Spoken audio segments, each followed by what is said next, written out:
Hey everybody, I'm Katie, and this is Lacy, and together we are Budget Bitch. Good girl!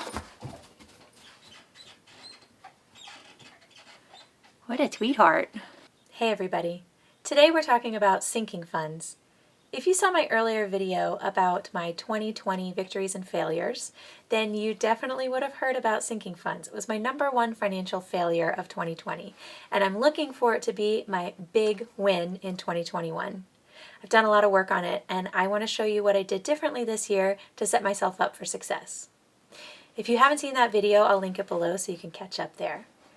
If you're new to sinking funds and you've somehow stumbled on my video first, welcome to Sinking Funds Club, and congratulations on getting started. In general, when we talk about sinking funds, we're talking about planning, saving, and paying cash for irregular expenses. The example we hear a lot is Christmas. Christmas happens in December. Let's say we're going to spend $600 on Christmas because it makes the math easy. I would divide that $600 by 12 months and save $50 a month earmarked for Christmas. That way, when I get to December, I've got my $600 ready to go, rather than trying to take that out of my December budget as a lump sum, or worse, put it on a credit card and hope to pay it back the next year. That Christmas example leads us to the simple math version of sinking funds, which is you take all of those expenses, add them up, and then divide by 12, et voila, now you have sinking funds done. It's not really that simple though, right? Not all of your expenses are going to happen in December, which means you don't always have 12 months to save for them. This is where I made a mistake last year. I just divided by 12 and didn't think anything about it. And then I didn't have enough money for certain things. Here's an example. Lacy girl, she goes to the vet twice a year, usually in March and October for her vaccines. So I took those in my sinking funds, I divided them by 12, but her first appointment is in March, the beginning of March no less. And so I didn't have 6 months worth of savings to pay for that. I only had 2.5 months worth of savings. Another example from my life that is a complication to my sinking funds process is that in January, this month, I'm planning on registering my car in a new state. Now, that means I have to get my car inspected, potentially do some minor repairs. I don't anticipate anything major. And then I have to pay for the registration in the new state in January. And it's likely going to be a decent expense. And so I have to contribute more in January than I did the rest of the months.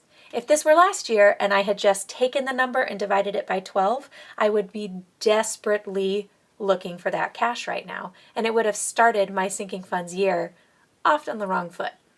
Now, I'm not saying that nobody else has explained past the simple math version. Of course, people have. But I think oftentimes as I was researching sinking funds, I would get the 2-minute recap, which is, this is what sinking funds are, here's Christmas as an example, and then it sort of stops there. What I'm going to do today is show you my deep dive of how I took the numbers and zhuzhed them to make them exactly what I wanted monthly. There was one other mistake that I made last year, which is that I just didn't account for enough items that needed to happen. I think it's a good idea when you're starting sinking funds to maybe not do everything in the world that you can think of unless you feel ready for it. But I was pretty modest on what I did last year, which just meant I had all these expenses come up that I didn't know where the money was coming from. The most important things for me in my 2021 setup, #1, was that I wanted my monthly payments to be the same. But you can't always get what you want, right? So my January payment is bigger, but then every month after that is the same.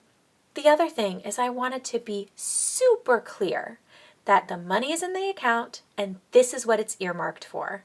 And I have set up some charts in my budget journal to make that really clear in my own mind. I'll tell you something interesting. I did this in a spreadsheet initially, and I have a spreadsheet in my Google Doc, which I showed you in an earlier video. I'll link below if you want to see it. And I did it my way, which my way was pretty manual, actually. It was very, okay, I'm going to pay this $12 here and this money here and this. And then I showed it to my boyfriend. And my boyfriend looked at it and he was like, well, why don't you just do this instead? And what was fascinating is we came to the same ending. but we looked at it in very different ways. And it is why I think you can have 1 million personal finance channels on YouTube and never get sick of it, is because my way won't work for everybody. But there might be one person out there whose brain works like my brain, and they might look at my chart and go, oh, yeah, it makes total sense. So I hope someone out there gets something from this, even if some of you might say, what? That is not the way I would have done it. It's fine. The end result ends up being the same, but the process for each of us is probably pretty different. So what you're seeing in front of you is my sinking funds estimated payouts chart. This is what I did to calculate what I anticipated I would be paying for sinking funds. Let's start with categories. So along the left here, I have all of my categories. You'll see several of them belong to Lacy, of course. They fall into two general groups. Things like a single payment that happens annually but is paid in one lump sum, like my Amazon subscription. There are other things like birthdays, which is a general category and happens throughout the year, or other holidays. Same thing with car care. Now these are estimates of when I think my car will need service, but it could happen at different times.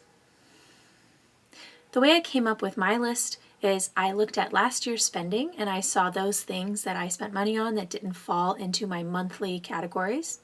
I looked at my calendar, which helped me remember things like birthdays. Now there's some really common sinking funds expenses that you won't see on my list. That includes medical, car insurance, or kids, especially things like summer camps. Those might be on your list.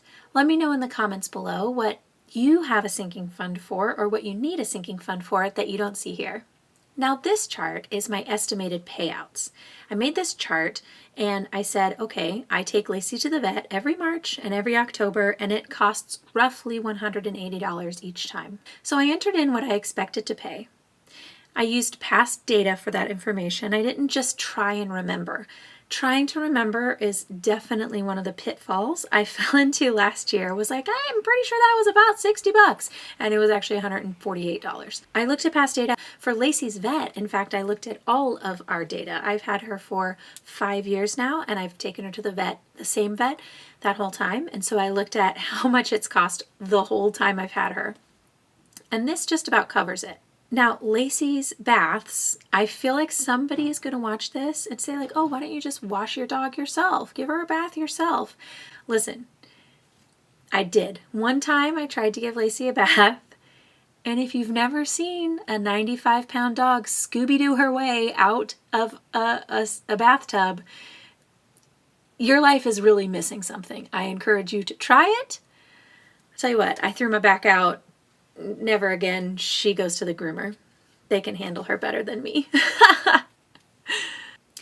Now, looking at this estimated payouts chart, you can see at the bottom of the list, every month is a different amount of money. I mean, look at July. July's a breeze. I got nothing but maybe an oil change. I love that.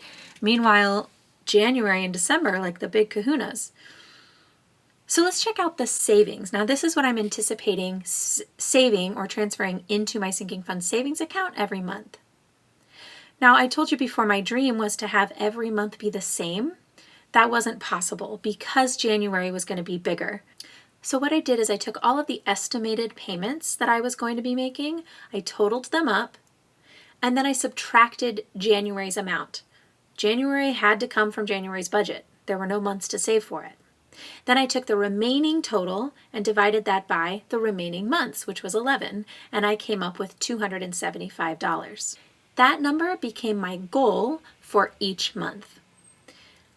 I then manually looked at it and really thought, okay, if I have to spend $180 in March, let me take some of that and put it into February so that February's amount becomes $275 and March becomes $275. It was not terribly time consuming because it's not a million numbers to deal with. I will say that this is where my boyfriend and I thought very differently about it. I'll show you, he did it just with this formula. And you can see that the formula is positive for each month. There's a net balance of a positive number each month, which means we're covered, we're golden, we're good. There's money in there. But for me, I wanted to really see that I was putting exactly $80 into Lacy's vet fund in February. Not that I was putting an ambiguous $275, which does cover the necessary things that are coming up. That felt too vague for me, especially after the failure of last year's sinking funds. I anticipate that after a year or two of crushing sinking funds, I'll probably do it his way, which was faster and easier, but was not as maybe specific and as confidence boosting as my way. I just show you these two things to show you, man, there are a million ways to get to the same destination. Now, there was one thing that I did not add to my sinking funds, and that is vacation. That's a pretty common category, and my boyfriend and I planned a vacation maybe, 12 hours after I finished making this beautiful chart. It's actually going to be maybe one of the most expensive vacations I've ever been on in my life. So what I decided to do was I just opened a separate account and saved the amount I needed for that each month up until the vacation date. So it's kind of an extra sinking fund, but it's in its own savings account. One other thing I'll mention, that vacation savings is in a savings account because I plan to take all of it out in August. Maybe one other withdrawal if I have to put a deposit down for something or buy something in advance. The sinking funds are all in a checking account. That way, if I end up having to transfer money more than 6 times per month, I don't get a penalty or get dinged from my bank. That's a good thing to think about if you're deciding what account to open up. I hope this is helpful. I hope somebody out there watches this video and it clicks for them in a way that other videos hadn't clicked, because that's what happened to me. I watched so many videos, and then I finally watched one that jogged my brain in a way that I thought, wait a minute, I think I can do this. And then I sat down with paper and a spreadsheet for a couple hours and I worked it out. Let me hear how it's going for you. I'd love to hear about your successes or things you're struggling with sinking funds or anything finance related. Here's your tip from Lacy. Pay yourself first.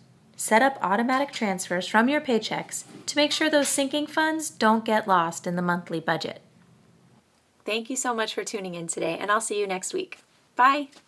I think you're in front of me in the shot here. Like and subscribe!